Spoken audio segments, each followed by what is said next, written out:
everyone, wish you a very happy Diwali.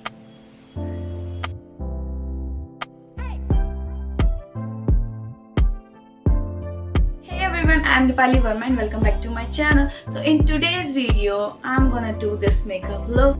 So basically this video is going to be about get ready with me on my favorite festival Diwali. So let's start this tutorial.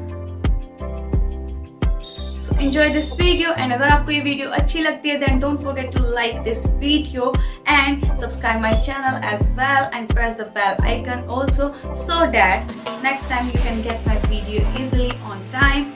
So I will see you guys next time in my next video. Till then, take care. Bye bye. Happy Diwali.